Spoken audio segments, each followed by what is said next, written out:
शहर लाहौर ਦੀਆਂ ਸੜਕਾਂ ਉੱਤੇ ਜੋ ਤਮਾਸ਼ਾ ਹੋ ਰਿਹਾ ਹੈ ਇਹਨੂੰ ਕੋਈ ਕਿਵੇਂ ਕਾਬਲੇ ਕਬੂਲ ਕਹਿ ਸਕਦਾ ਹੈ। ਇਹ ਕਿਹੋ ਜਿਹੀ ਜਮਹੂਰੀਅਤ ਪਸੰਦੀ ਹੈ ਕਿ ਤੁਸੀਂ ਨਾ ਅਦਾਲਤਾਂ ਦੇ ਫੈਸਲੇ ਮੰਨੋ ਤੇ ਨਾ ਹਕੂਮਤ ਦੀ ਰਿਟ ਤਸਲੀਮ ਕਰੋ। ਲੋਕਾਂ ਦੀਆਂ ਔਲਾਦਾਂ ਉੱਤੇ ਕੁਝ ਤੇ ਰਹਿਮ ਕਰੋ। ਤੁਸੀਂ ਉਹਨਾਂ ਨੂੰ ਰਿਆਸਤ ਦੇ ਸਾਹਮਣੇ ਖੜਾ ਕਰ ਰਹੇ ਹੋ, ਬਗਾਵਤ ਦੀ ਤਹਿਰੀਕ ਦੇ ਰਹੇ ਹੋ।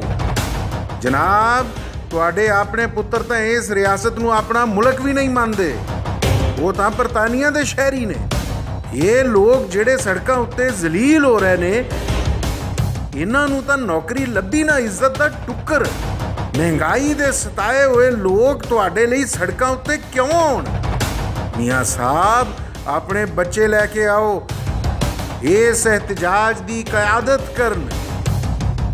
ਕੌਮ ਦੇ ਬੱਚਿਆਂ ਨੂੰ ਹੋਰ ਧੋਖਾ ਨਾ ਦਿਓ।